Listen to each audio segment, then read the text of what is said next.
Hello, guys. What is up? Welcome to my live commentary for my all-time favorite horror film, John Carpenter's classic, Halloween.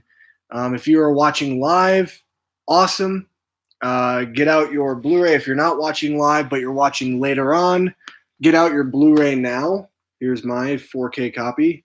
Haven't even started yet, as you can see. Here, I'll show you. It's still on the menu screen, so yeah, haven't started the movie yet. I'll let you guys know exactly when I'm going to start it. But yeah, I absolutely love this film. Sorry it's taken me a little bit to kind of get everything started and going.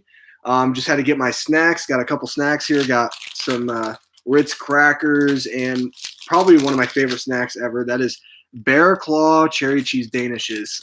They're amazing. Also got my drink ready.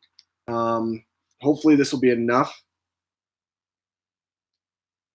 to last me through the entire film. Before I start, if you guys are not subscribed to this channel, make sure you guys subscribe because October is the month to subscribe to this channel. Again, I'm going to be doing 31 Days of Fear, and this is the start of my 31 Days of Fear. So, yeah, I'm going to play. Let me make sure my window is closed so that way the sound is good. You guys can hear me. And then we will jump right into it. I don't know why that was muted. Anyway, give me a second. Let me make sure my window is closed and everything's good. All right. Perfect. Whew. All right, there we go. The only time I'm getting up. So again, if you have a copy of Halloween, haven't played the movie yet, but put it in. And we are going to start in about a minute. So I'll let you guys kind of get your copy in, give you enough time to kind of set up and everything. Again, got my snacks, got my drink. I'm ready to go. And I'm ready to talk some Halloween, to be honest. In the chat, you guys can join me. Let me know what you think about the film. And as we go through it, what are some of your favorite moments or iconic scenes from the movie? As well, if you're watching later on, you could drop in the comment section. Do you love this film? Do you not like it? To me, it's my all-time favorite horror film, so I want to know your guys' thoughts down below in the comment section of the video, and let's just kind of have fun. Let's have fun with this video. It's going to be a lot of fun. I've never done a commentary before, so once this hits 3 minutes, we can start, and I'll hit play. But yeah, I have my my copy in right now. Again, still on the menu screen. So, all right. And 5, 4, 3, 2, 1. So I just hit play. So let's do this. Halloween, 1978, John Carpenter's classic. Where's my remote? Oh, there it is. Okay, sounds good. Just want to make sure everything is working and everything's good. All right, we got Lionsgate popping up. All right, here we go. I have actually not watched this movie on 4K yet, so this is going to be oh, I love that music. Oh, that pumps me up. This is the reason why this is one of my all-time favorite horror films is because as a kid, there was only 2 movies that ever really gave me nightmares. That is Evil Dead and Michael Myers and Halloween. And I absolutely love this film.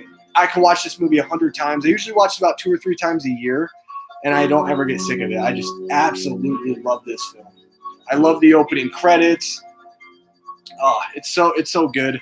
You know, and I've talked ad nauseum about my problems with the newer film. It's okay to an extent. There's things that I like about it. Like there's very good tension. There's very good atmosphere for a Halloween film. But the movie just doesn't land when it comes to the jokes and really kind of taking away that suspense. I just absolutely don't like that. But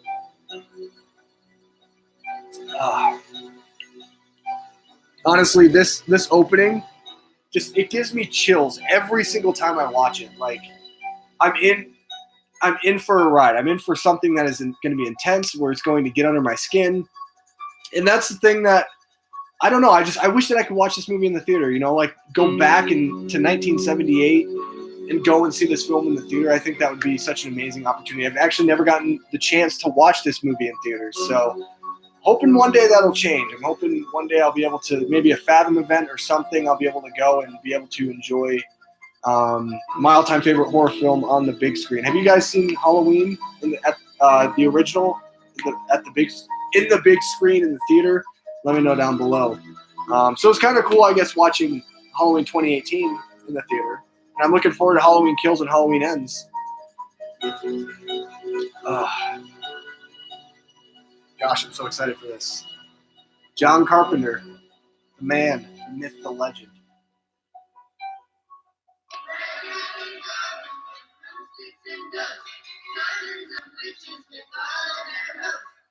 Halloween night, 1963.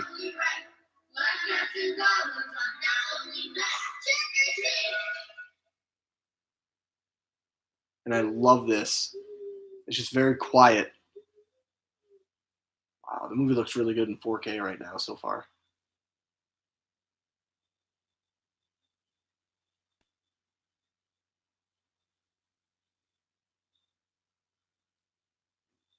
Just that eeriness, that creepy feeling you get when watching this. Like Myers as a kid was stalking his prey. I mean, it's just unbelievable.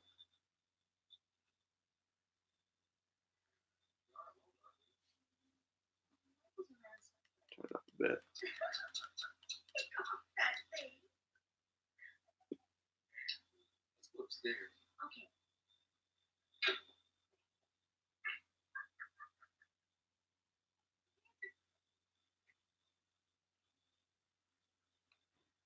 And what I love is, like, there's no motive.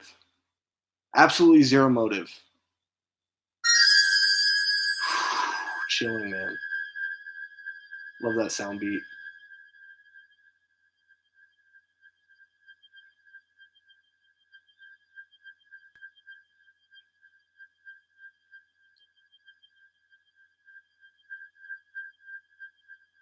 I remember in one of my classes that I took on campus a couple months ago, or a couple semesters ago, we were talking about point of view shot.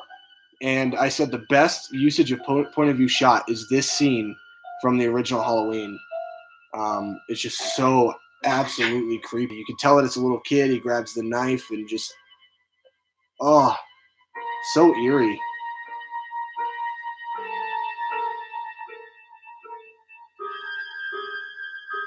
And what scared me most as a kid, watching Michael Myers and like watching this all unfold, the thing that scared me the most is that he had no motive. And something like this, it feels almost real that, someone could do such a horrendous thing because he has absolutely zero motive. He's just pure evil.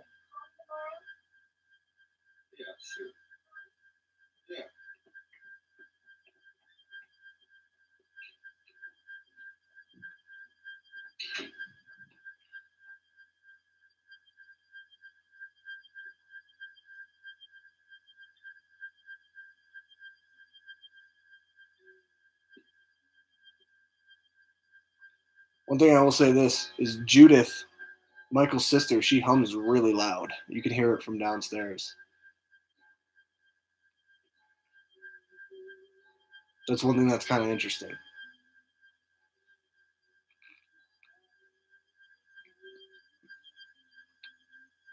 By the way, happy October, guys. I forgot to mention that.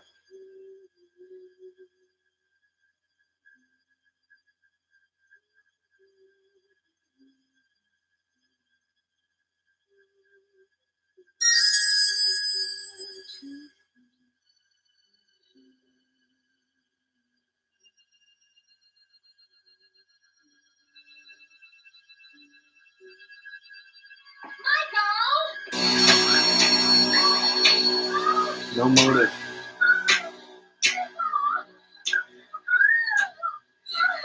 And I'll tell you this, the shot selection, a lot of shot selections in this film for a first-time director like John Carpenter is awesome. Like, he does some really good things with the camera.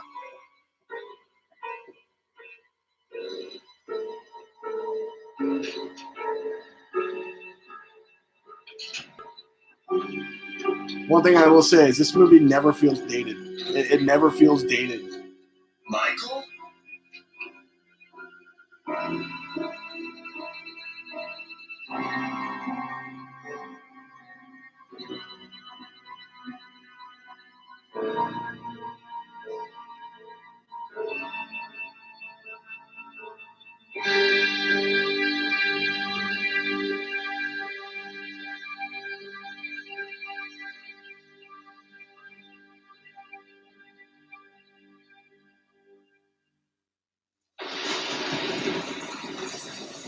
Great opening scene. Sets up the entire tone for the movie. Sets up the fact that there's no motive to this killer, and it just really starts on a high note. Like I love this movie, guys. I'm sorry, I'm gonna be fanboying out the entire time because this movie to me it means so much to me.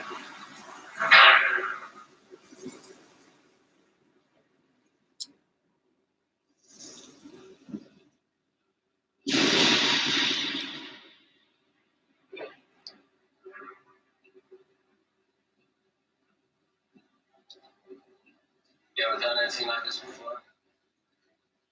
Only minimum security. Nice. And Donald Pleasance, rest in peace, man. A few hundred yards up on the right. The only thing that ever bothers me is their gibberish. When they start raving on and on. Like I love how Loomis is to Michael as Luke Skywalker is to Vader. I mean, it's just it's one of those things that's really cool. It's unique in a horror film because he's not a final girl or like a final character per se, but he has this relationship to where he understands Michael, and he it's almost like he cares about Michael and he wants to love Michael, but because of how evil this person is, he just cannot he can't feel sorry for him. And I don't know, I love that.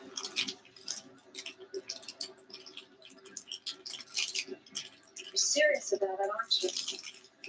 Yeah.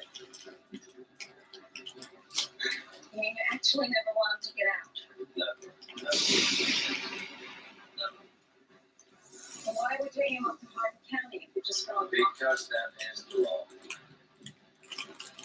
We have.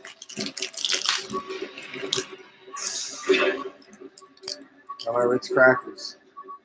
Since when did they let them wander around? Up to the main gate. Shouldn't we flip?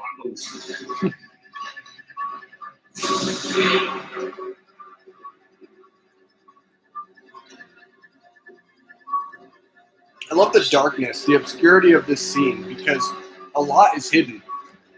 Shouldn't we go on to the All you know is something bad happened.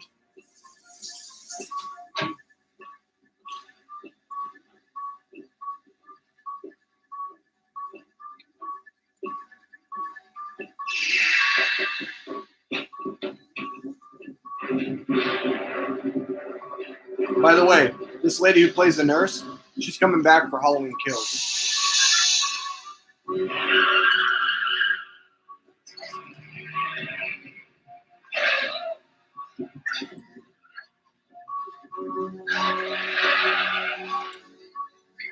Another thing that makes this movie just so scary, guys, is like the score.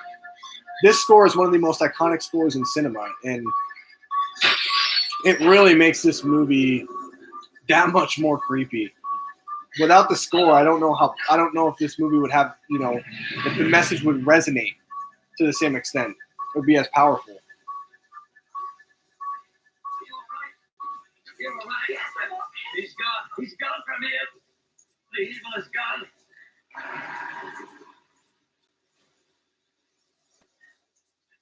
I got it.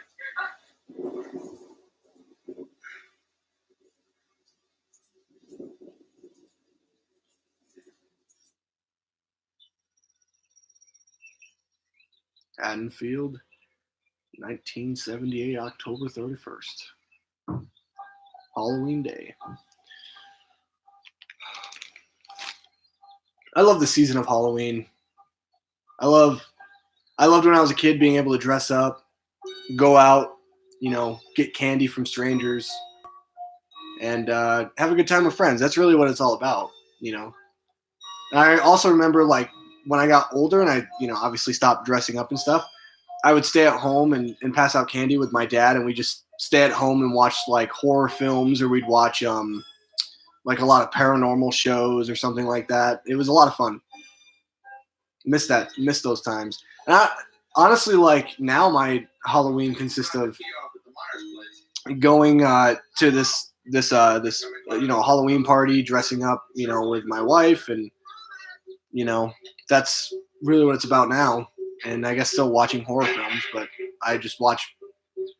That's all I watch in October, really, other than new release stuff.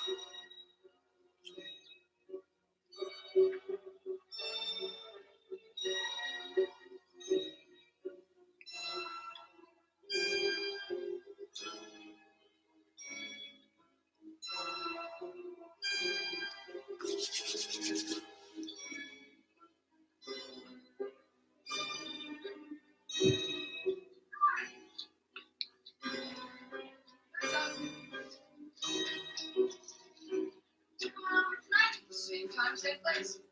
We make jack-o'-lanterns. Watch the monster movies. Sure. You read me? We make popcorn. Sure. Oh, I had the biggest crush on Jamie Lee Curtis when I first watched this movie. She was a beaut. Very beautiful. And she still is. She still is. Why? He's gonna sell a house. Why? Because that's his job. Where? The Myers house. The Myers house. Holly, it's funny. When you watch movies and like when you're a kid and you're like, I have a crush on this person. The one person who I had the biggest crush on, it was not, by the way, it was not Jamie Lee Curtis. Yes, I am. It was Julia Stiles from 10 Things I Hate About You. I still have a crush on Julia Stiles, man. She was, she was everything to me as a kid. I would watch every movie she was in.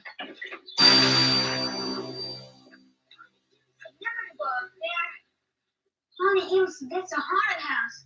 He said awful stuff happened there once. I knew that. Probably won't get out of the 6th grade. I gotta go. I'll see you tonight. Bye.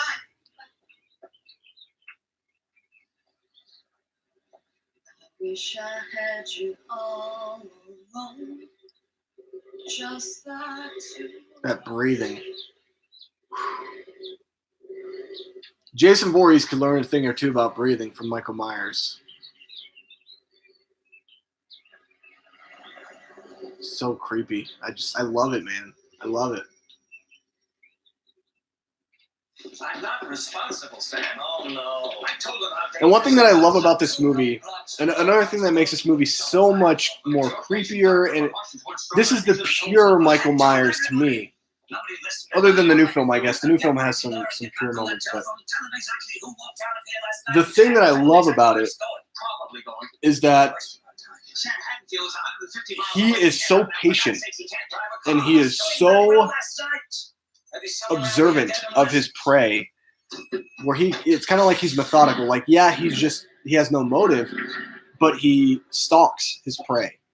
And like the sequels after this, it just kind of makes it seem like he just kind of kills everyone just to kill everyone. And that's one thing that I wish that they would have changed, especially with like Halloween 2, the 1981 sequel to this, because it's supposed to happen on the same night, and there's not that consistency of character for Michael. So to me, that's why, and I'll go more into depth, but I'm actually going to be making a video about why Halloween 2 doesn't feel like a true sequel to the original. And I'm going to go in depth about why. Like, I like Halloween 2, but it's like a love-hate relationship. I respect the film for what it is, but it's definitely got some problems when it's supposed to be consistent to how Myers was just hours earlier.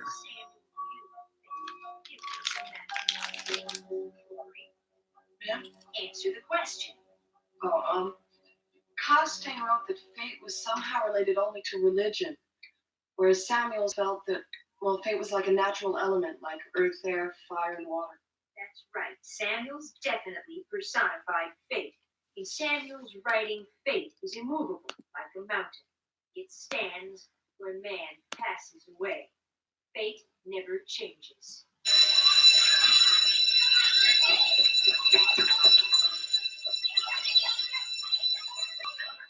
Back in the day when kids were allowed to dress up for Halloween, going to school. Can't do that today.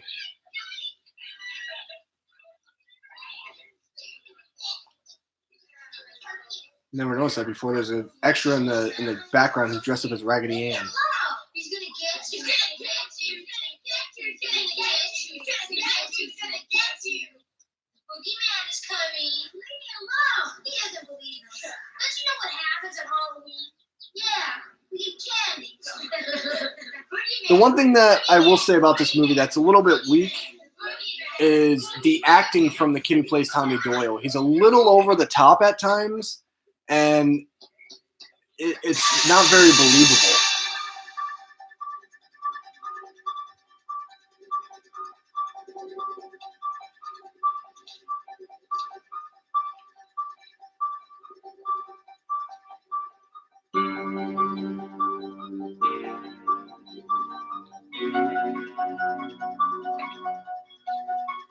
Myers is more than just some man who, wields a knife. He's someone who is just embodies everything that is evil. And oh man, yeah, it definitely is.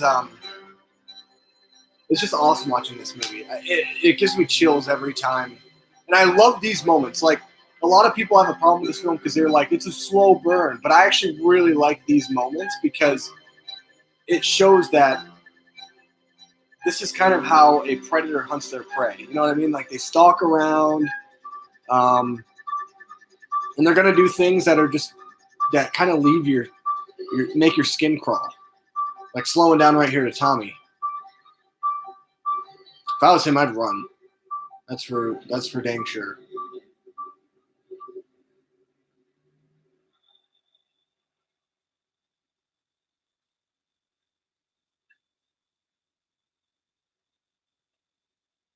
He's on his way. You've got to believe me, officer. He is coming to Haddonfield. Because I know him. I'm his doctor. You must be ready for him. If you don't, it's your funeral.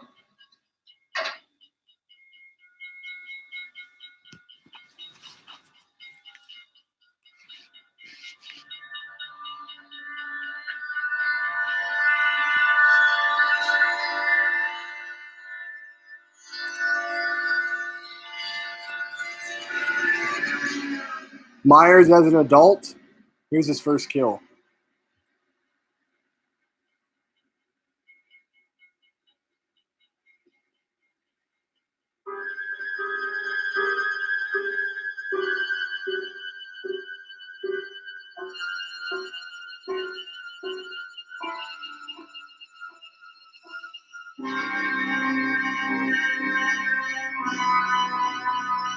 There it is.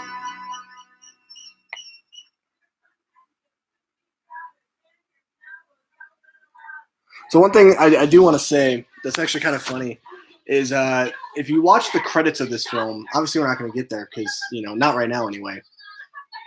Myers was a 6-year-old boy committed to the Smiths Grove Sanitarium. He was 6. Now, he killed his sister 15 years prior to this setting right now, which is 1978. So 1963, he kills his sister. 15 plus 6 is 21. But in the credits, it says 23. 23-year-old Michael Myers. It's really interesting. I don't know if it's a typo. I don't know if they meant to say he was 8, but it's very weird. The fact that it says 23 years old, even though he's technically supposed to be 21. What's wrong? You're not smiling. I'm never smiling again. Paul dragged me into the boys' locker room. Exploring uncharted territory. Totally charted. Just talk. Sure. Old Jerko got caught throwing eggs and soaking windows. His parents surrounded him. Can't come over. Why are you babysitting? The only reason she babysits is to have a place. Shit. I have a place for that. I forgot my chemistry book. So who cares? I always forget my chemistry book and my math book and my English book and my French book, and who needs books anyway? I don't need books. I always forget all of my books. It doesn't really matter if I have your books or not. The Michael musical Hey, cue. Devon Graham. think so. I think he's cute. Hey, jerk! Speed kills!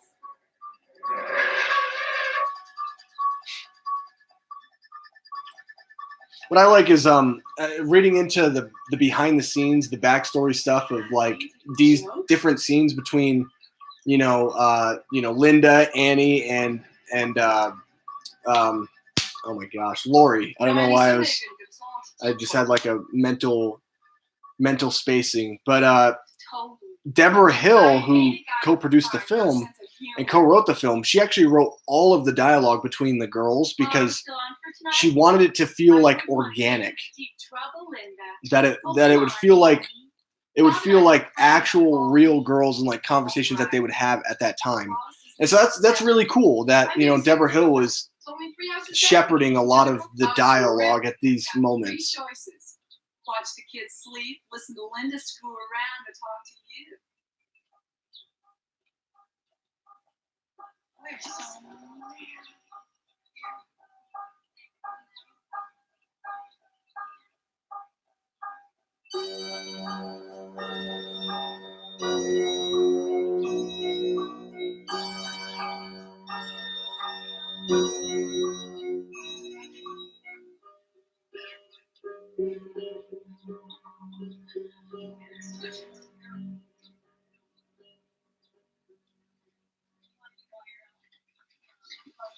I feel like that's a reason why a lot of people think it's a slow burn is because there's a lot of dialogue between the characters. Treats for Bob. Funny. See ya. Bye. Bye. I mean, this movie really is. It's not the first slasher film. A lot of people say it's Psycho, but I would even say Black Christmas might even be like the first slasher in terms of what the definition of a slasher film is. This movie, though, this is kind of like the quintessential like type of what a slasher film should be, and that's what I really like about this movie. Hey, creep. Lori, dear. He wants to take you out tonight.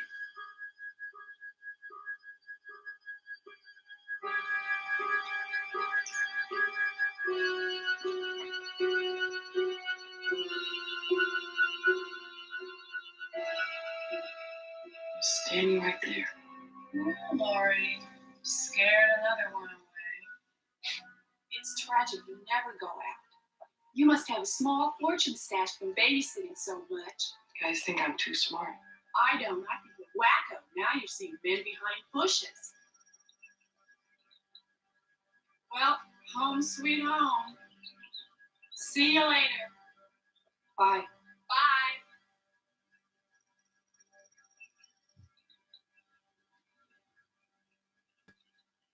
Bye. Love how a leaf flies right into her hair, like directly into her hair. Interesting. Excuse me, Oh, Lori. Mr. Bracken, I'm sorry, Mr. Bracken. Oh, I didn't mean to startle you. That's all right. It's Halloween. I guess everyone's entitled to one good scare, huh? Nice to meet you. See, when I was younger, I kind of thought Mr. Brackett was a little creepy, but now I kind of just realize that that's not how they were trying to play it. It's more of kind of like because he's so close to Annie, he's kind of almost like a father figure to Lori in a way. I don't know. It's interesting because I used to think that he was like a big creep, but that's not really the case.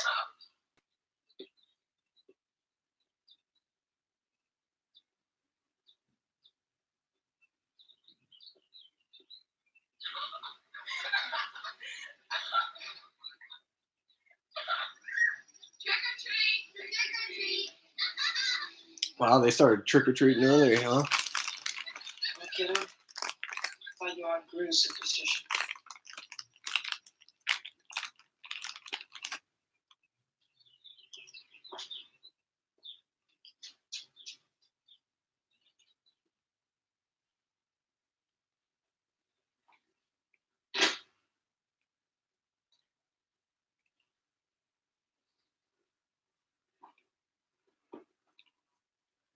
Here we go. This is one of my favorite scenes.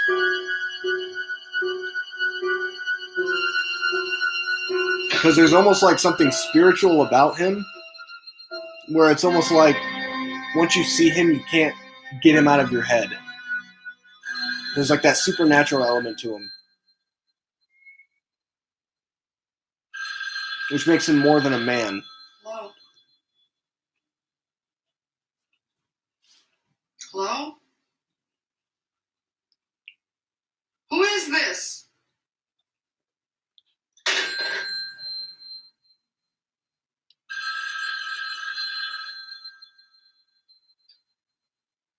Hello? Why'd you hang up? Annie? Is that you? Why didn't you say anything? You scared me to death. You had my mouth open. Can you hear me?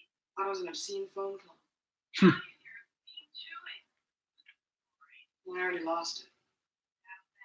Listen, my mother's letting me use your car. I'll pick you up. 6:30. Okay. Bye. Bye.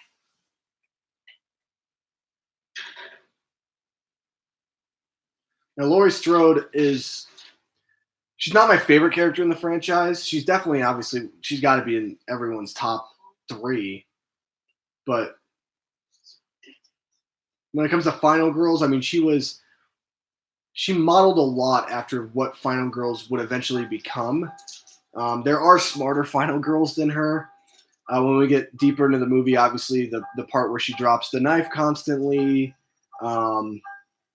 yeah, that's a little annoying, but at the same time, it's something that I'm kind of grateful for, because it started one of the first and one of the most essential tropes in horror films, really, I guess, is like dropping the weapon, which is interesting. It's just an interesting concept.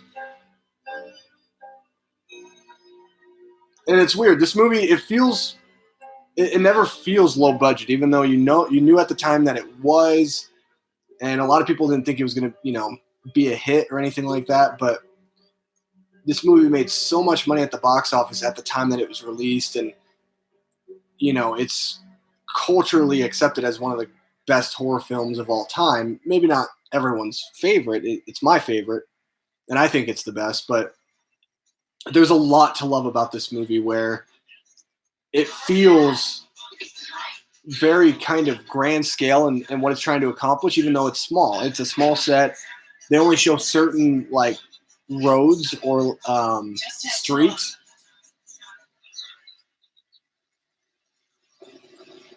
And pretty much all of it takes place in one small town.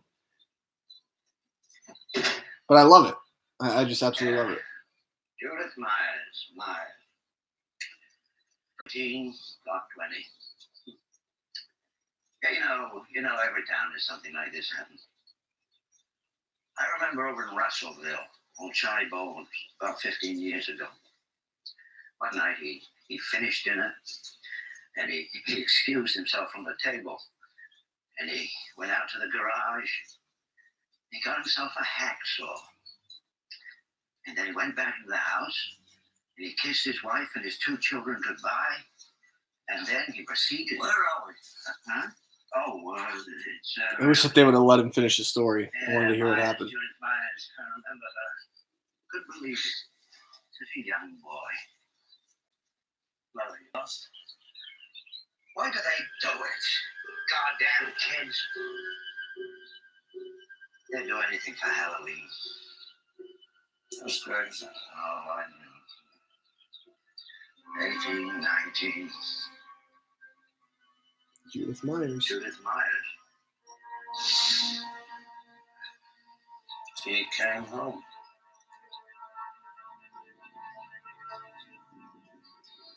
Still spooked?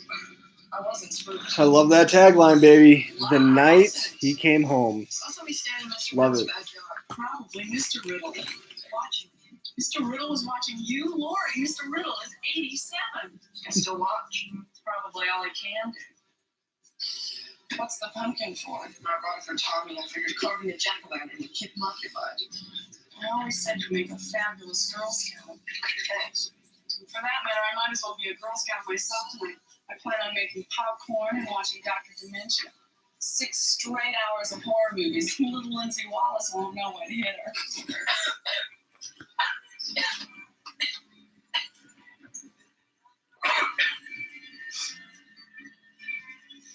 My dad! Get rid of this! And they act like high schoolers would act. Really. I mean, then you have Lori. She's a good girl, goody two shoes.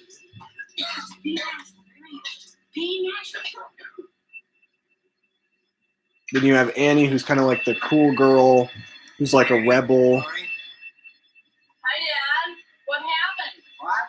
What happened? Then you have Linda, who's probably kids. kind of the slutty one, I guess. Kind of the nitwit. All I took was some Halloween masks, rope, and a couple of knives. I know I keep moving this back and forth. It's hard growing up with a cynical father. Aren't you going to be late? Huh? I said, aren't you going to be late? Shouts, too. Bye, girls. Bye, Dad.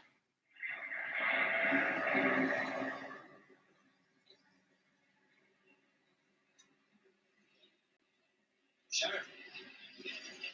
Pardon me, I'm Loomis, Dr. Sam Loomis. Bill Bracken. I'd like to have a word with you if I could. Well, maybe a few minutes. I got it. It's important.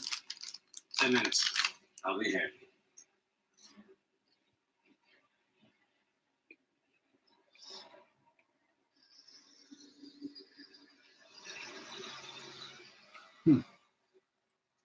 I love how Michael's like, gotta get out of there fast, that's for sure.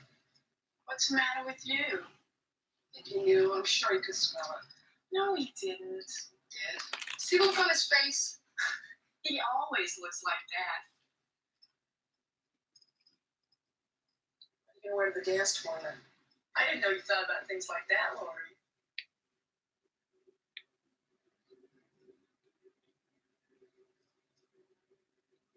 You know, you could ask somebody.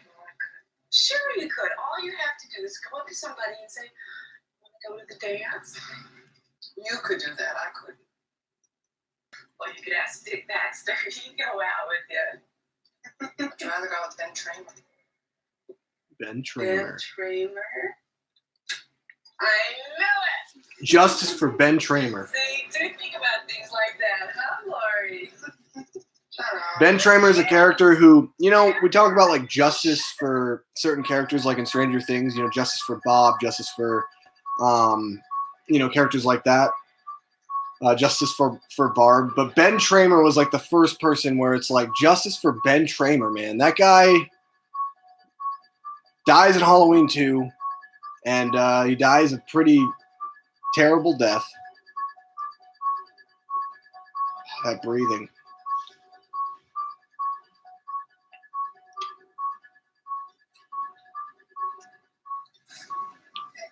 What I like is Jaws, you know, Jaws has that famous theme. Dun dun dun dun dun dun dun dun dun. Every time the shark gets close. It really kind of started with Michael, if you think about it. Because the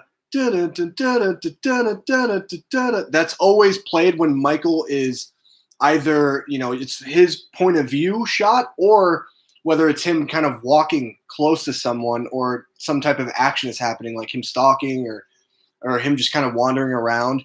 And so I feel like Jaws gets a lot more of the credit, but I think the way Halloween's able to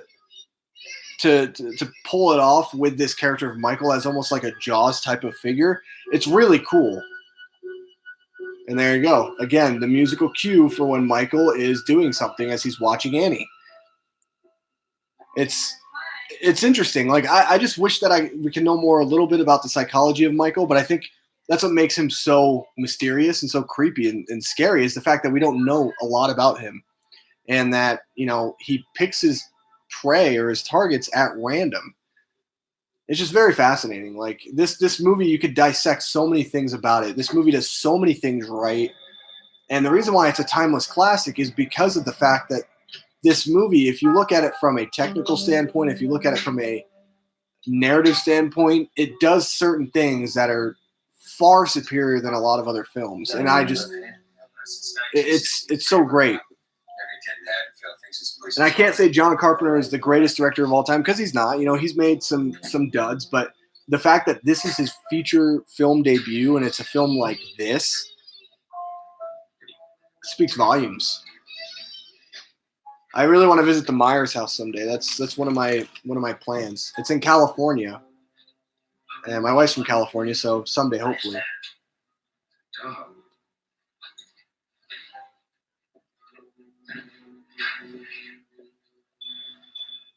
Still warm. He got hungry. Could have been a scout. Second kill from Michael, the dog. Gary wouldn't do that. This isn't a man. Technically, he's got 3 kills under his belt with his sister, but I'm only going to count the Halloween night in 1978.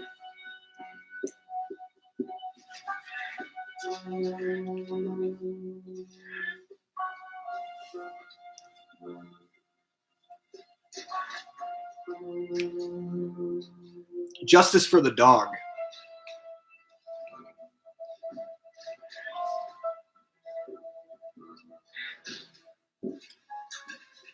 It happened in here. She was sitting right here. You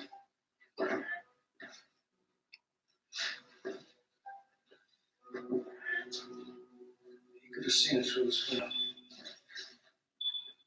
Young on the lawn, he could have seen inside.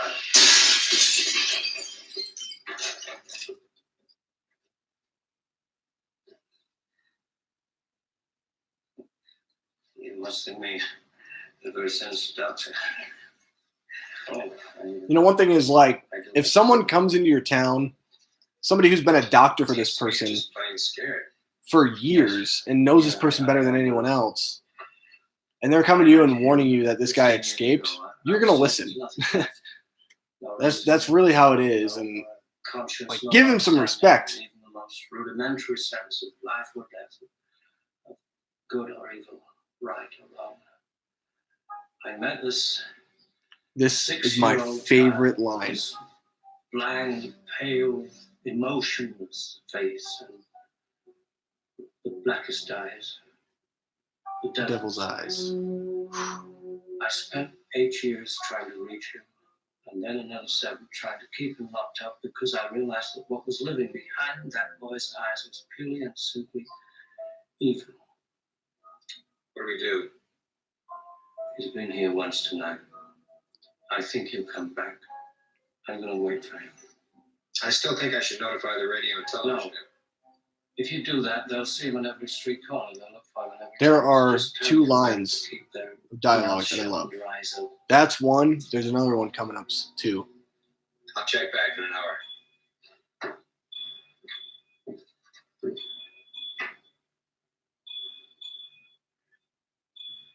And I don't know which one is like my favorite, I guess, out of those 2 because they're both so powerful. Let no one pass this way without a fight. That so said the knight, in a bold and haughty manner. I don't like that story. I thought King Arthur was your favorite. Not anymore. Why do you keep him under there? Mom doesn't like me to have him. Laser Man, Neutron Man, I can understand why. Tarantula Man. Lori, what's the boogeyman?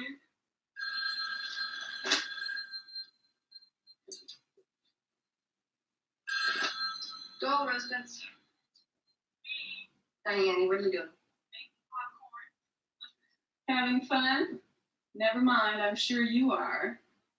I have big, big news for you. Oops. Hold on a minute. Hi, Lester. I'm about to be ripped apart by the family dog.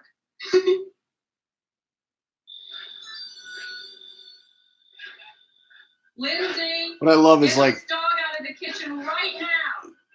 the dog is reacting. Michael's not near, you know, that window or that door where Annie's currently at, but the dog can feel that presence. I hate that dog. I'm the only person in the world he doesn't like. So what is this big, big news? What would you say if I told you that you were going to the homecoming dance tomorrow night? I'd probably say I had the wrong number. Well, I just talked with Ben Tramer, and he got real excited when I told him how attracted you were to him. Ben Oh. Tramer. Oh, you didn't. Please tell me. Do that. I'm not gonna just call him. I can't believe it.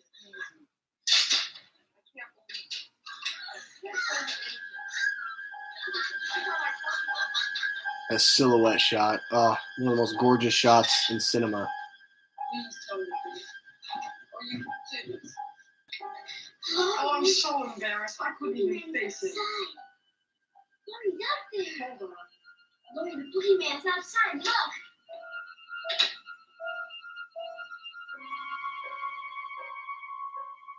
Tell me there's nobody outside. Go watch TV. Just tell me.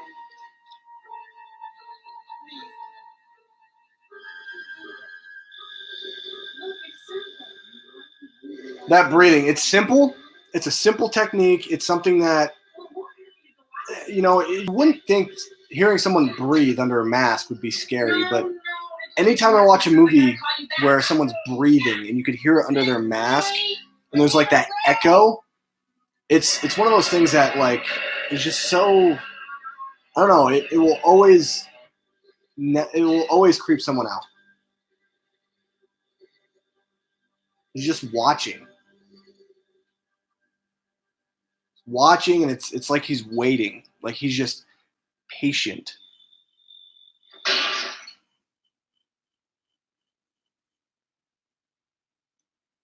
He's subtle. He doesn't do too much.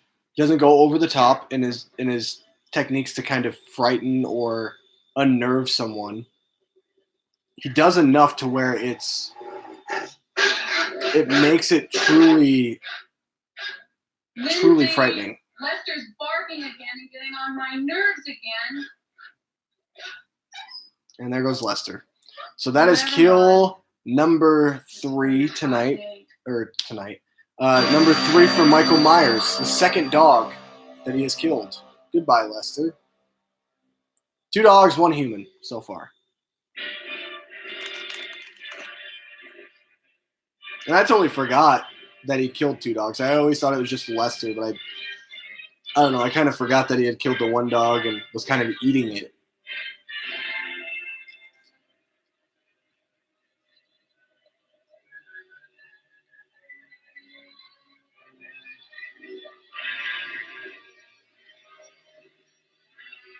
Here's great marketing for John Carpenter for his next movie, The Thing. Which is a good movie, by the way. What about the jack-o'-lantern? Absolutely. What about the If you guys have not seen The Thing, John Carpenter's The Thing, you should definitely watch it. I thought it was really well done.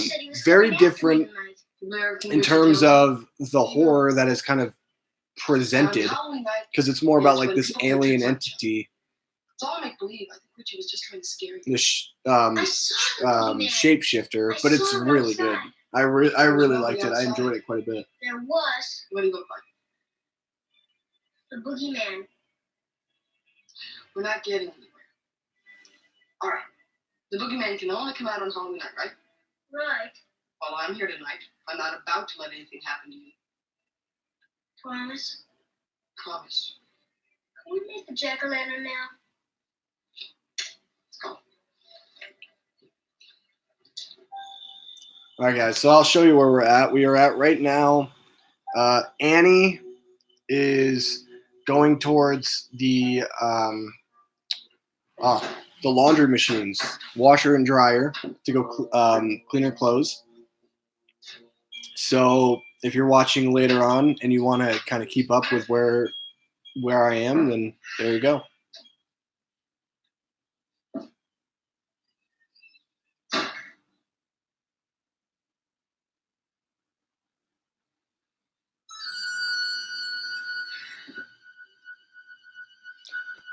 Hello? What I also love too about what they do with Myers is they don't put him in the forefront ever. He's never kind of like one of the people who you just see him in the broad daylight. Like, even when you see the full complexion of his mask and, you know, the silhouette of the shape of his body, it's still very hidden. Even like the parts where he should be in the forefront, they put him in the background almost to where it feels like it's far away. Lindsay! Lindsay, come out here.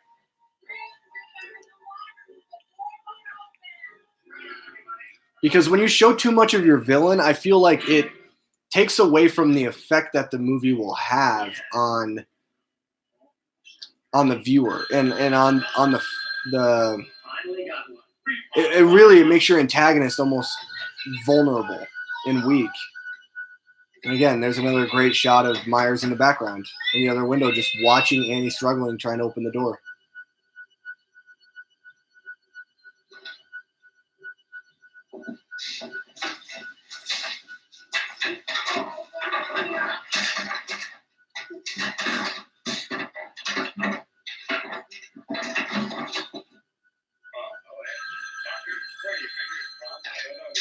Hello? Here she is. Get her for me, will you? She's washing her clothes. Look, just tell her it's me, okay? Okay.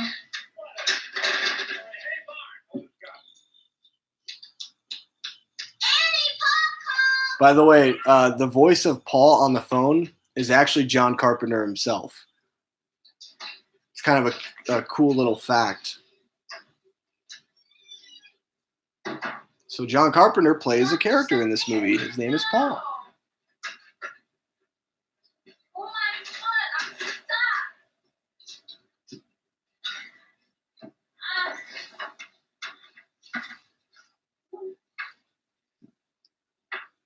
See, again, Michael being patient. He had his opportunity there, decided not to. And it just shows that he likes toying with his victims. But not to a degree of where it's over the top or it's zany or it's too much. It's just subtle. It's the nice balance of, you know, patience and kind of torture. It's a really nice balance there. Stuck in the window. She'll be back to you. Wow. Oh, hi, Paul. All right, cut it out. It can happen to anyone. Yeah, but I've seen you stuck in plenty of other positions. My parents are gone. Oh, that's fabulous. When did they leave? About a half hour ago. Oh, utterly fantastic. Why don't you just walk over? Come and pick me up. Well, I can't come now. My clothes are in the wash. Oh, shut up, jerk. God, I've got a shirt on. That's all you ever think about. I think that's all you ever. That's not true. I think about lots of things. Now, why don't we not stand here talking about them and get down to doing them?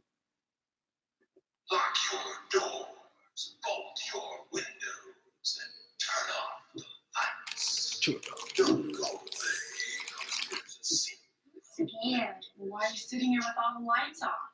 I don't know. Well, come on, get your coat. We're going to pick up Pa. I don't want to. Look, Lindsay, I thought we understood each other. I want to stay here and watch this. Okay.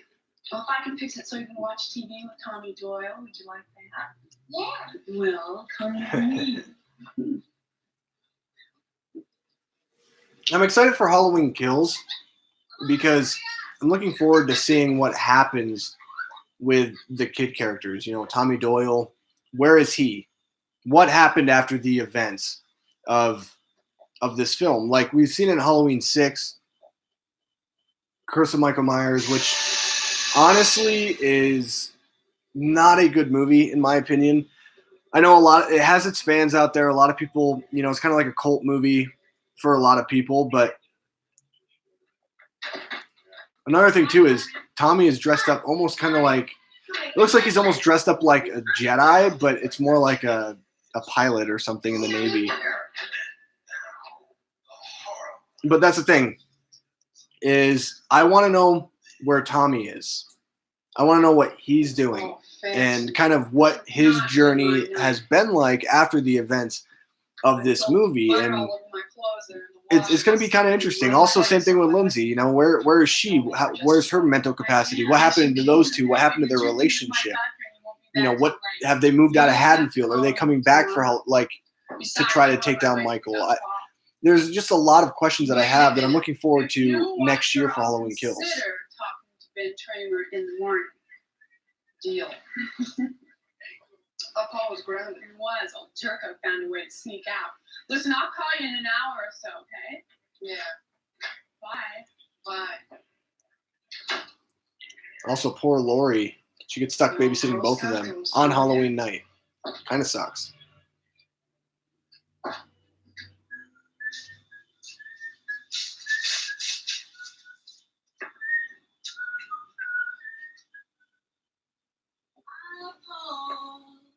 I give you all. No keys, but please my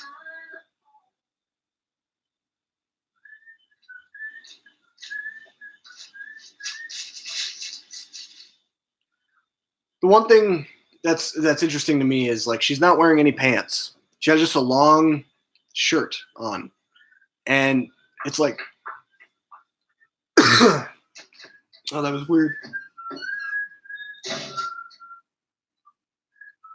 Oh,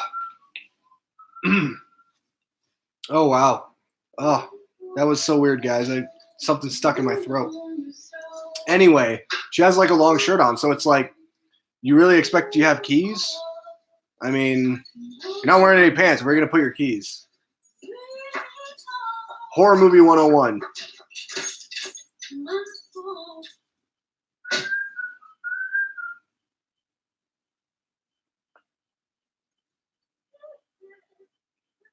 I love this kill. You have the choke,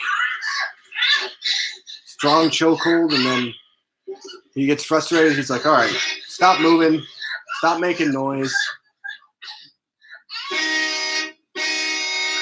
Because guess what? Now you're pissing me off, and now I'm going to finish you with a stab. Boom. Not really a stab. It's more like I guess, a slitting of the throat, kind of. Again, no violence, though. This movie is not bloody at all. And that's another thing that makes it interesting when it comes to a horror film, because it's not... It really... There's no violence. There's no blood. I mean, there's violence, but there's no blood. There's no cussing, like, excessively or anything like that. I mean, there's 2 cuss words in this entire movie. I thought there was only 1, but there was 2. It's interesting. It's definitely a movie that, in today's standards, would definitely be upped in terms of gore and violence. Kind of like what Halloween 2 ended up doing, essentially, in 1981.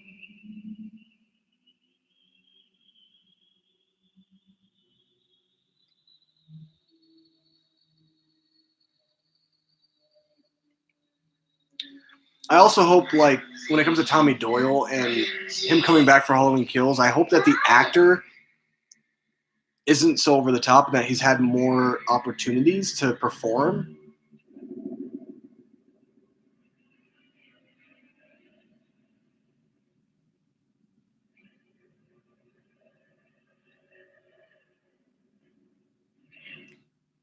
And Nick Castle has the shape. I'm telling you, to me, he's still the best. James Hugh Courtney is good.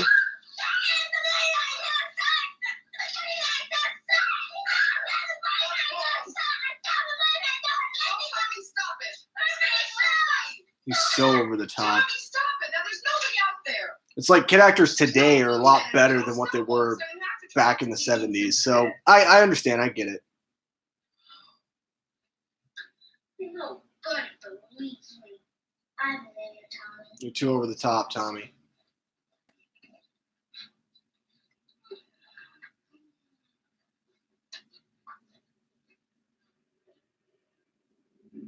What I also like about this movie is Lori is not Michael's sister.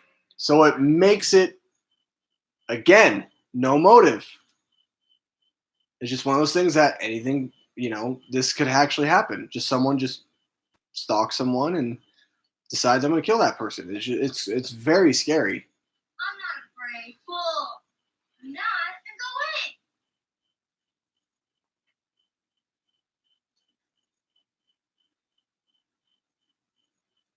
Chicken.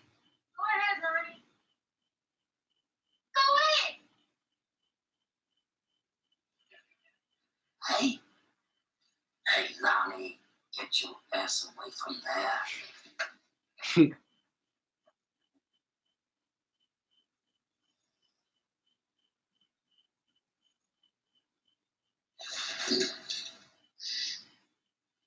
Jesus. You all right? Yeah. Nothing's going on except kids playing pranks, trick-or-treating, parking, getting... Here we go. This is where the second best. This is where my other favorite line comes in. You're not doing very much to prove me wrong. What more do you need? Well, it's going to take more than fancy talk to keep me up all night crawling around these bushes. I watched him for 15 years, sitting in a room, staring at a wall, not seeing the wall, looking past the wall, looking at this night, inhumanly patient, waiting for some secret, silent alarm to trigger him off. Death has come to Love town, Sheriff. that line. More fancy talk. Doctor, you know what Haddonfield is? Families, children, all lined up in rows, up and down these streets. Love that line. You're telling me they're lined up for a Looking slaughter? past the wall to this night, inhumanly All right, I'll patient. stay with you tonight. That's insane. And if you are right, Basically saying, Sheriff, you're letting him go. stop being a moron. There's evil in your town. Okay, you can either help me stop it right now, or you can get out of the way so I can stop it. I love Loomis, man. Love Loomis. Love Donald Pleasance. He's so good in the role.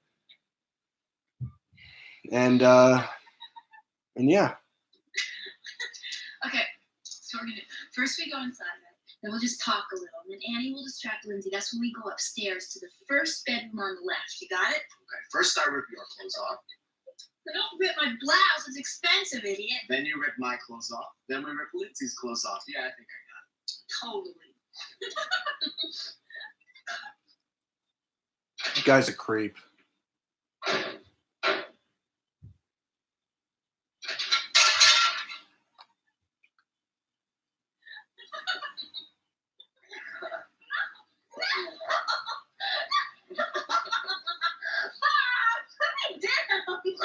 Friggin' Bob. This is totally silly. Put me down.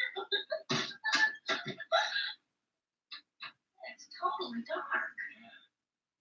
Hey, Annie. Annie, we're here. Where they went? Oh, Annie probably took Lindsay out or something. What's interesting in the Rob Zombie Halloween film, they change up For now. Linda's line and they give it to Annie when she's with Paul, where she says, "Don't rip my blouse, idiot. It's expensive." I never noticed that before. That's interesting. And there they are, just making out on the couch.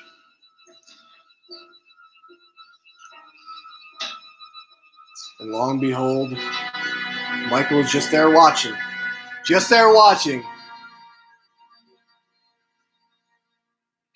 I feel like if it was me in that situation, I feel like I'd be able to like feel something watching me, or like you ever have that moment, like it could be like something paranormal or just like in general when you're like with someone and you're kind of like talking to somebody and somebody's just staring at you, like looking at you. It almost feels like you can feel that, and I don't know. It's just interesting to me. I guess when two people are making out on the couch, you don't really care who's looking at you. You're just trying to get some action, get it on. No, we've had enough. I want to watch the rest of the movie. Yeah. Yeah.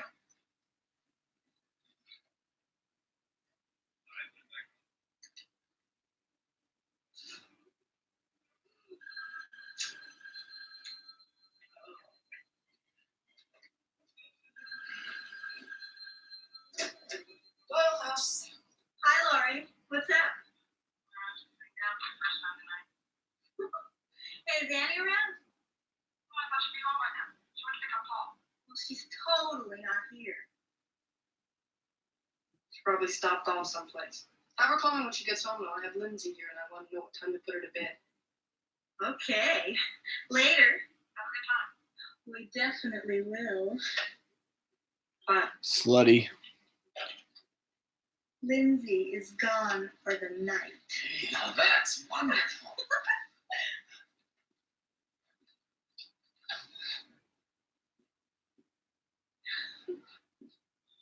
You know, Bob he reminds me of like every Friday the 13th guy. You just look at him, he looks like someone who would be in Friday the 13th. He looks like he acts like the exact type of character that you'd see in one of those films. He's just interesting. He really embodies the slasher kind of tool bag. It's interesting. It's a very interesting thing. I've never understood how they kind of find some of these people because they're like perfectly casted for the role, and it's just interesting. Another thing I don't understand about the scene: why is a jack-o'-lantern on like the bed, the little bed desk, or what is that called, like the nightstand? I've never understood that. There's just like a jack-o'-lantern right there. It's weird. It's like, you know what? We need to show that this is truly Halloween. And you know what's going to help that? Having a jack-o'-lantern just, placed on a nightstand.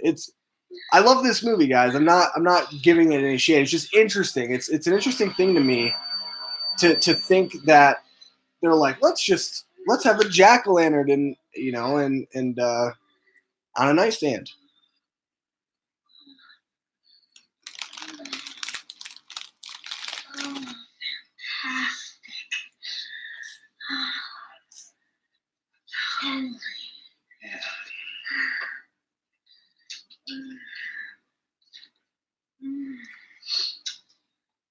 The big glasses. Back in the day, that was the thing. Is that all you can say? Yeah. Go get me a beer. Thought you were gonna get me one. Yeah. I'll be right back. Don't get dressed.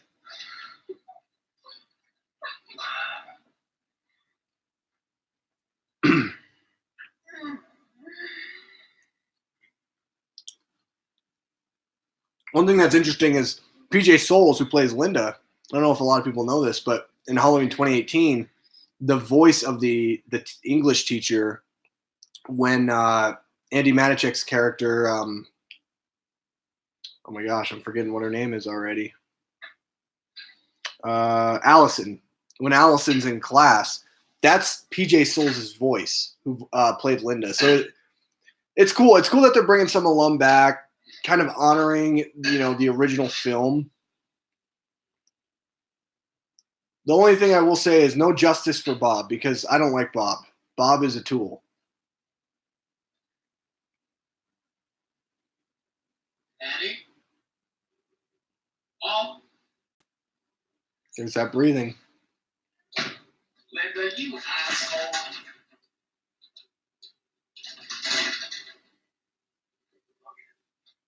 Come on now. Oh, come on out.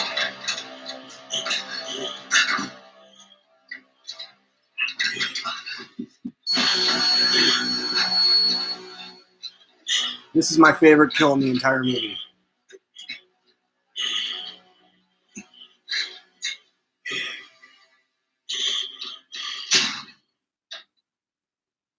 Kill number 5.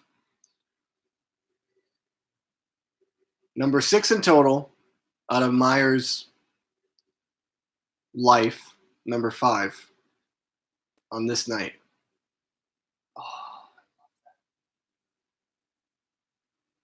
Nick Castle does such a good job of playing the shape. Just such a good job. Because it's creepy with him just, admiring his art per se. Like this is what gets him. This is what makes him creative. Why don't you get my beer? Another classic scene right here. Cute, Bob. Real cute.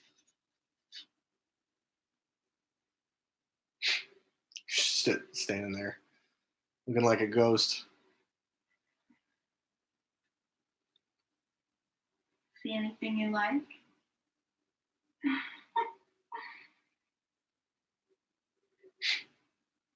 What's the matter? Can I get your ghost, Bob?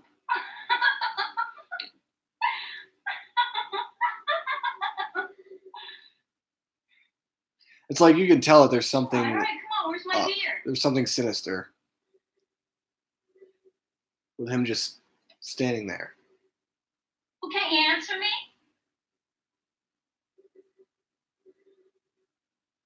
You don't answer me.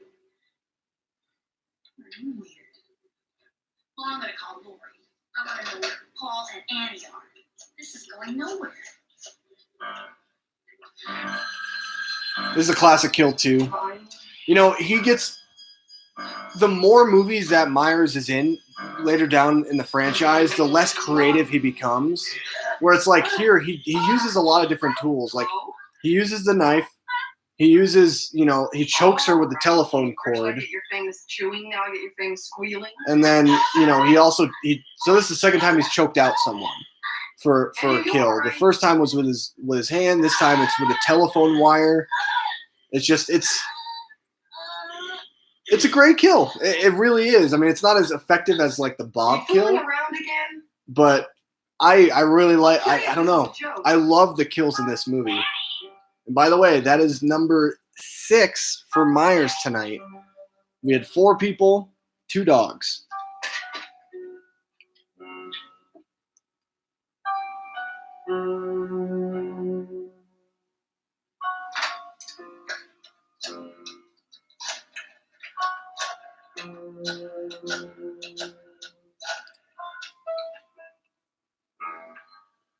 I think who got the worst kill though was his sister, Judith, because he repeatedly stabs her over and over again.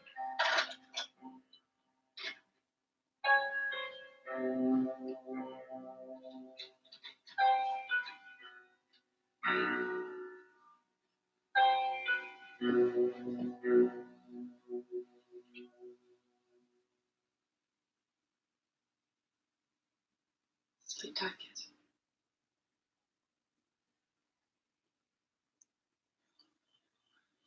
The last act of this movie has some of my favorite imagery in this entire film and probably in the entire franchise because it's the shape embodying just kind of like that shape. He hides in the shadows. You just see the mask.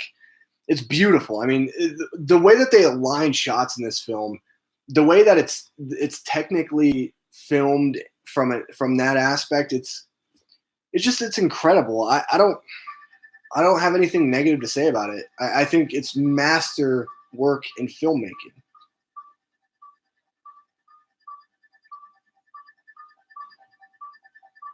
Great use of establishing shots, great wide shots, great, you know, close-up shots when needed. You could tell that someone who made this has a passion for film and they have a passion for effective use of camera angle and camera movement.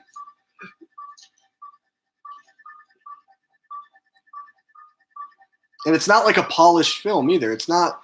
There's some grittiness to it, and the 4K it really brings out the nice, vibrant colors that it needs, like really nice blacks. You have, you know, really good use of whites, and what I love about it, it's got film grain. The audio on this movie sounds way better than the Blu-ray I had of this. I mean, it's great. I love that I'm able to watch, you know, this movie, my all-time favorite horror film, in 4K because it just makes it pop. And I like I said, I hadn't watched this movie on 4K before, but I did put it in like probably, I don't know, close to a year ago. So like 10 months ago. I just put it in just to see what it looked like, and I was floored. Like it looks really good. Definitely the best it's ever looked. It still doesn't look amazing. It doesn't look like it's something that was made today by like today's standards of movie making or I guess the use of colors and the way that things are kind of digital now. But they do a really good job of restoring this film to look cleaner than it ever has. But again, there's still some of that dirtiness, which I really like. There's some of that grit and that film grain.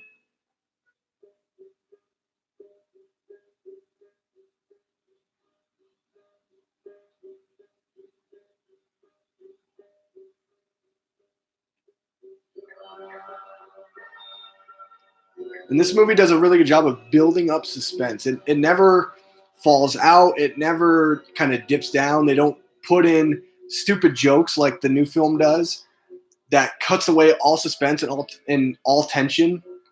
This movie does a really good job of building up that suspense and keeping it heightened almost throughout the entire film. So there's never really a moment where you can just kind of sit and relax and kind of take a break from the tension that's being presented. And I don't know, it's really, really nice. I still feel I still feel a lot of suspense when I watch this film, even though it's like my 50th time watching this movie. It's just one of those movies that it never gets old. I could watch it over and over and over and over and over again, and I'll love it every single time. There's only a select amount of films for me that are like that. You know, the original trilogy of Star Wars, this film, my all-time favorite movie, The Princess Bride, Inception is that way. There's only a select few that I feel like are movies that I can watch over and over and over again without getting sick of them. And Daddy? Linda? Mom?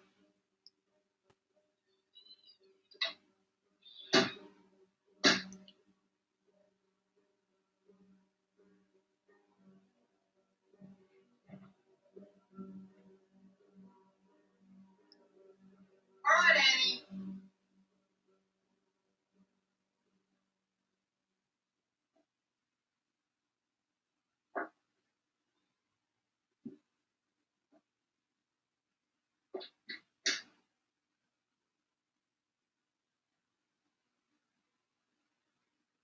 it's interesting when another fun fact, when John Carpenter presented this movie to a critic, I think it was a female critic, I can't remember, but he presented it to her and she said it was the worst horror film ever. There was nothing scary about it. And that was before they had the music, the soundtrack. And then Definitely stop being funny now. Cut it out. John Carpenter composed the score for the film and Sorry. did the music. Most of it was just synth and piano.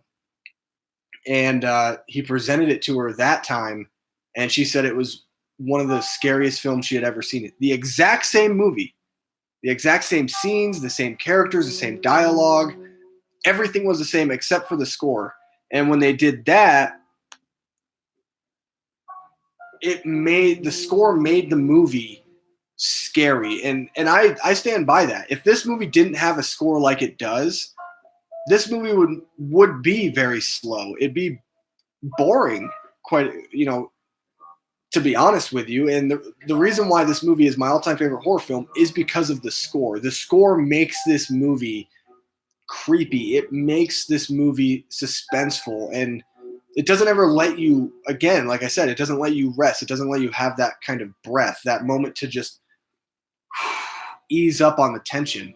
And the score does such a good job of going with this movie. It flows flawlessly with this film.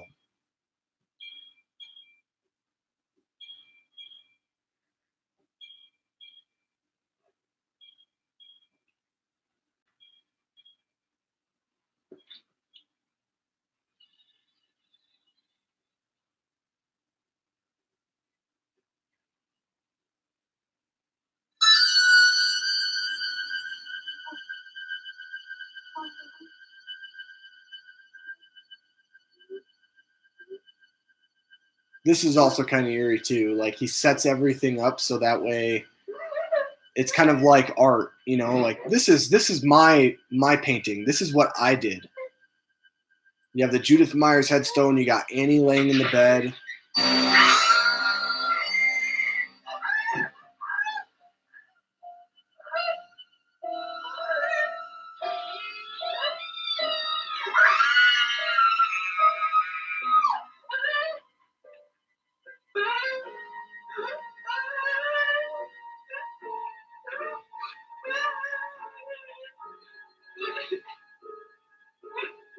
Here we go. One of the best images of all time.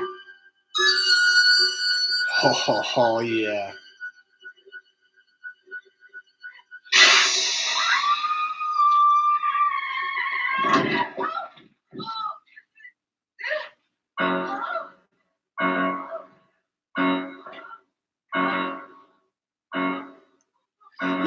Even chasing Lori, if you notice, he never like runs.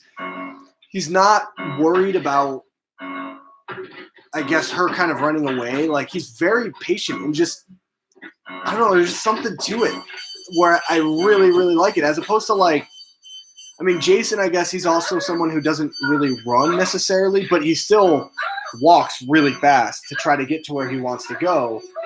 And that's something that I just appreciate about this movie is, and about the character of Michael Myers, because he is my favorite horror icon. To me, there's no one like him. There will never be anybody like him. I mean, he is the shape.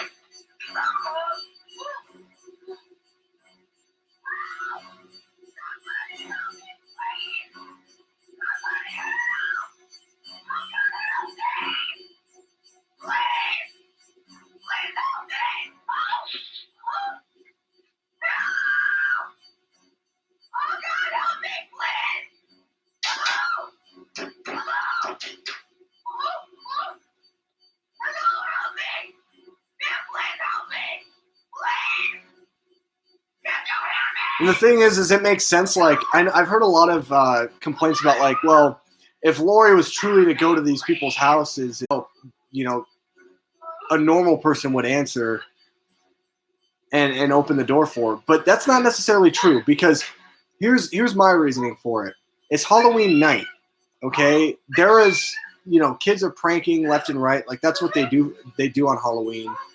And people would just look at it as like another prank, It's like, oh, how convenient you do this on Halloween. I mean, it's one of those things that the setting, the time that this movie takes place, the fact that this movie is just simply called Halloween, it makes it so that way the setting makes it believable for why certain people wouldn't react the way that we would nowadays, I guess, because we are the woke culture. It's very different today than it was back then.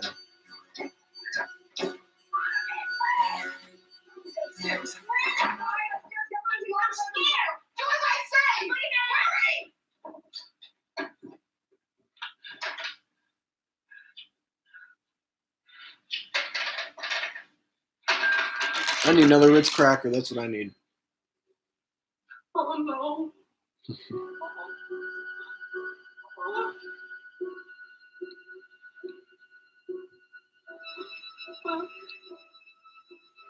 I love this. You don't see where he is. You just know he's in there. You hear his breathing. Just the simple things.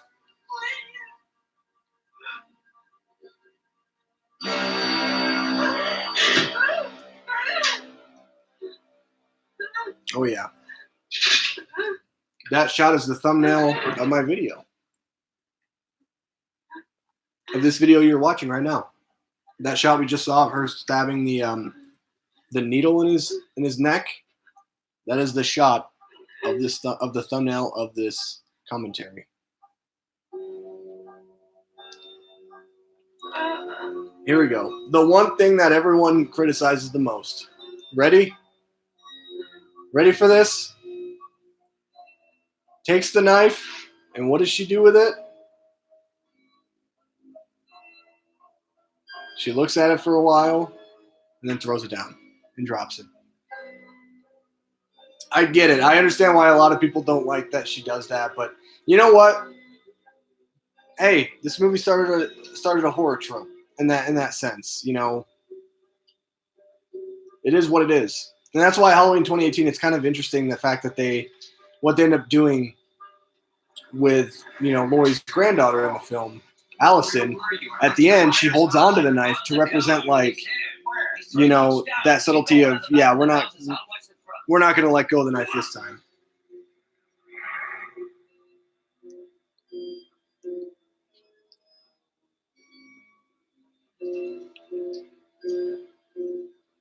And I know that that's one thing that John Carpenter, I think, gets criticized the most for about the movie. And he doesn't really ever know what to say. He's like, well, I mean, it happened. It is what it is. And she does it more than once, too. Mommy, Lindsay, babies. We're gonna take a little walk. Look at the boogeyman. I'm scared. There's nothing to be scared of. Are you sure? How? Oh, Killed him. there he is. You can't kill the boogeyman. Get in there, come on, Tommy. Now lock the door.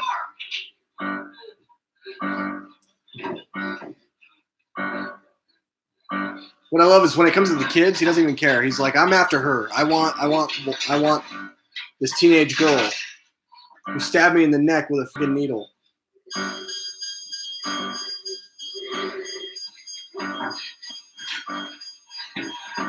Another one of the most iconic scenes in movie history.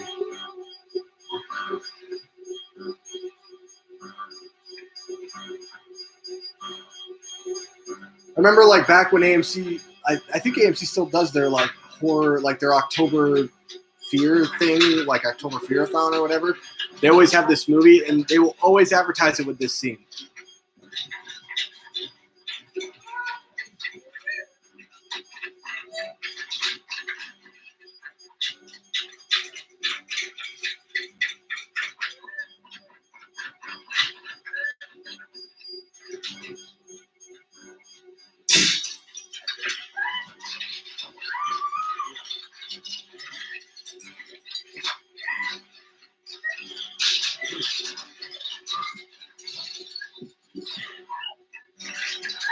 By the way, guys, time.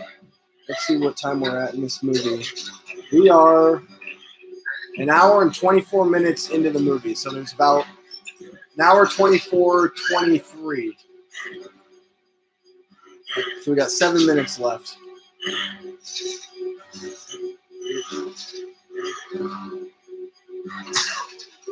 Ooh, nice. That's a puncture wound right there.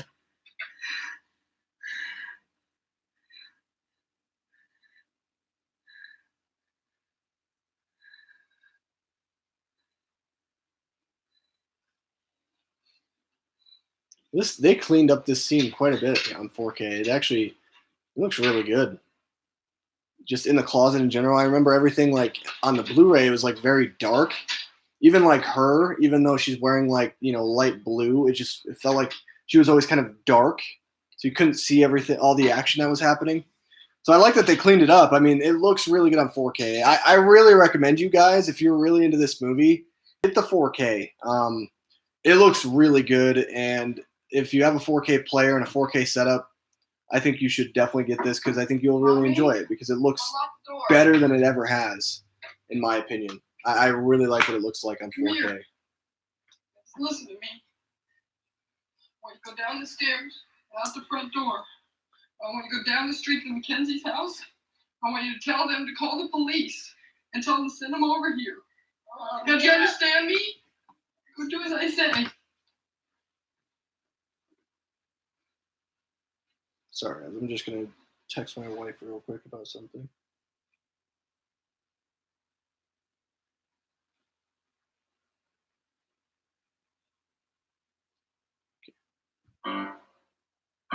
Yeah, I love that. I love that shot where he just slowly gets up and you see him turn towards her. Oh, like I said, there's so many things that John Carpenter does so well in this film that it just feels like this movie was directed by someone who has a huge presence in Hollywood at this time. Like it seems like it's from someone who's so experienced.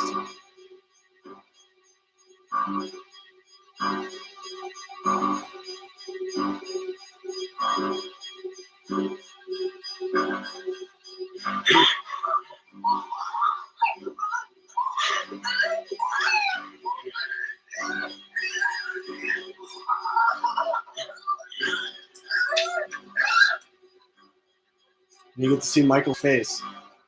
Tony Moran. See,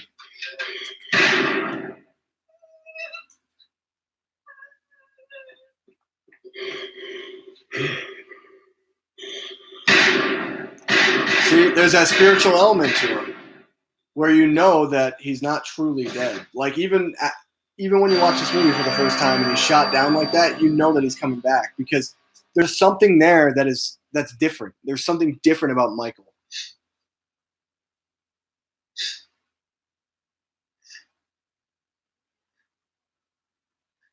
What's the boogeyman?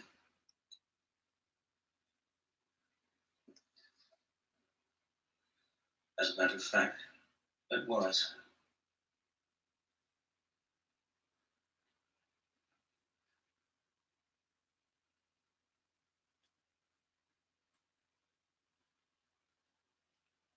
And he's gone. And it definitely sets it up for a sequel, but I know that John Carpenter, he never really wanted to make a sequel. He just wanted it to be a standalone thing. But it made a lot of money. Obviously, you got to turn it into a franchise. And, the rest is history. Now we have, I want to say 11 films, I think, in the Halloween franchise. I think it's 11. Yeah, it's one of those things where I think John Carpenter definitely wrote himself into a corner because if you think about it, you have him leave, you hear this breathing at the end, which is great. It shows that there's like the spiritual presence about him and that he simply really is evil. But it's like you're writing yourself into a corner of having to make a sequel. And as someone who didn't want to make a sequel, it's interesting. And there we go, Halloween 1978. I love that movie. It's so good. Again, I'm going to show you this real quick, guys. Hold on. I think I might have said this in one of my other videos before. Let me show you where it is. I'll even pause it. Oh, right there. Okay. I don't know if you guys can see this really. Oh, you know what? Let me play it real quick because it's a little too high. Okay, it's a little too low. All right. I don't know if you guys can see this. All right. But here we go. Michael. Okay, it might be. Let me see if this looks fine. I think it does. Yeah. Okay. So here we go. Michael, age 23. Do you see that? Michael, age 23, when he's supposed to be 21. That's just always something that's really fascinated me about this film is the credits. It's like, well, why did they do that? And was that intentional? Was that a mistake? Is he actually supposed to be 8? Because before it says that he's 6 years old. And, right there. See? There you go. And, okay. It's hard to navigate this thing.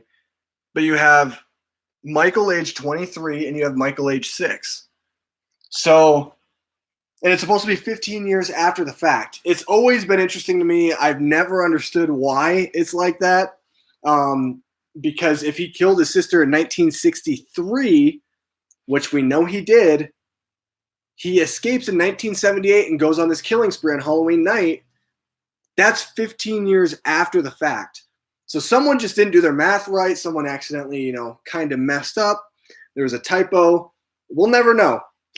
But it's just something very interesting that I've always kind of found amazing because it's cool. It's cool to me the fact that this movie has something like that because you wouldn't think that an iconic movie like this would have like a little typo like that in its credits. But anyway, guys, that's it. That's my commentary of this movie. Thank you for joining me. Thanks for watching this video. If you're new to the channel, make sure you hit that subscribe button down below. I post content just like this all the time. This October, this month, it is October 1st right now. This is the month to subscribe to my channel. I will be posting up content pretty much every single day except for Sunday. If you're really into horror stuff, come by the channel because I'm going to be talking nothing but horror.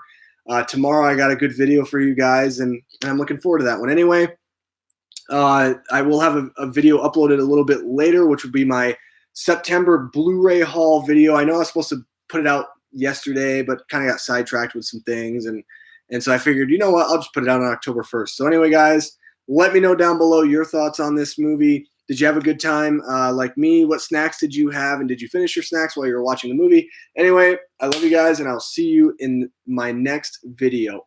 And before I go, I guess let me just kind of point this out too. If you want to see me do more commentaries like this, comment down below. What movies would you like me to do commentaries on? And I'll see if I can put something together. Anyway, thanks for watching, and I'll see you in my next video. Goodbye.